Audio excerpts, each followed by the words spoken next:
This is the edge retention test of CPM Magnacut in this Spyderco lightweight. I have had this knife for a while. I tested the factory edge. Same as always, KME cutting edge, 140 all the way to 1500 grit ceramic leather. The cutting edge is hair popping sharp currently.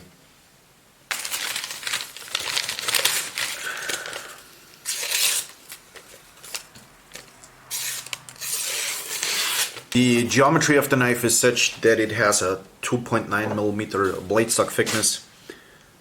I double checked that. Spyderco is right on that. It's a little bit over 2.9, but it's about 2.9. Behind the edge thickness is 0.4 to 0.5 millimeters. I guess that's between 17 and 19 thousandths. The section that we're gonna test in right here, we'll mark it with tape later, is 0.45 millimeters. So it's about that should be about 18 thousandths. So 18 thousandths doesn't sound like a lot, doesn't sound very thick, but I think the knife is too thick behind the edge. Now the good thing, it is very comparable to other steels that we tested. PD1 was the same thickness behind the edge. Kruger was also the same thickness behind the edge. So, you know, in terms of testing, it's good. For a knife this thinness, with this thinness, it's probably not that great that it is this thick behind the edge. So we will not see the maximum potential of Magnacut in this video for that reason, because it's just too thick behind the edge. Yeah, the KME cutting edge is not the best cutting edge, but it's the most consistent. I sharpened on a 17-degree angle as always in my testing, which is important for comparability. So this is not the best cutting edge, it's not the best geometry, it's not the best Magnacut performance that we are going to see. It's just the most comparable to other steels in this testing setting. So this is not a conclusion about Magnacut. I will sharpen this again after the test and do my own, you know, standard EDC testings with edge stability and edge retention, and yeah, we're gonna see how it performs after that. And then I will do a separate video where I conclude what I think about Magnacut.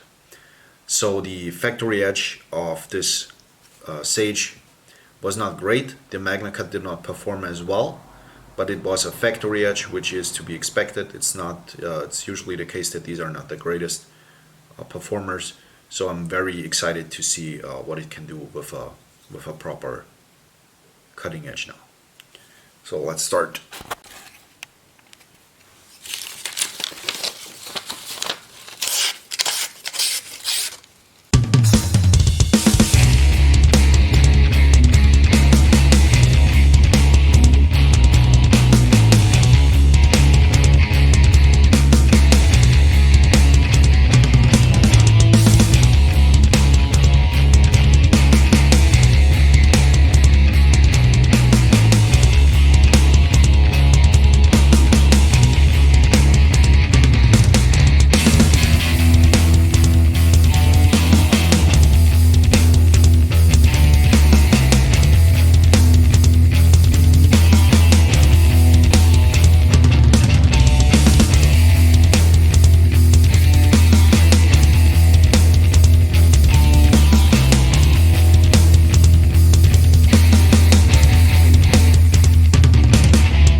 remove the tape, otherwise it does interfere with our printer paper and we don't get a clear result.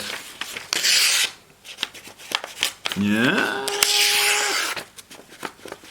Yes, there is definitely a blunt spot in here. Can you see that? It's right here.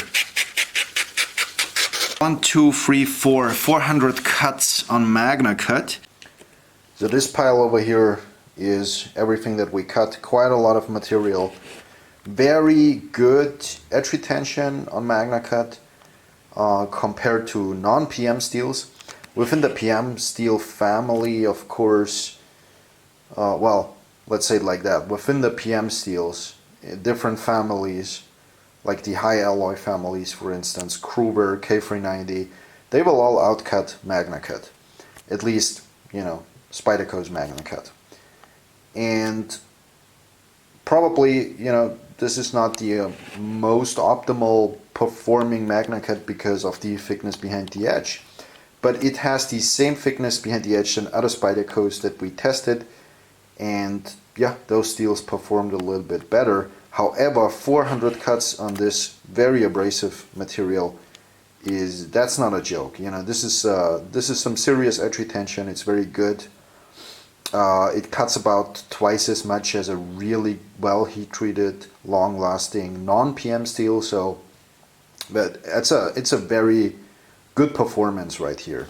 Can't say any negative about it. The razor sharpness also was, you know, going on for quite a while. It has a good it has a good capability of holding its razor sharp edge for a very long time.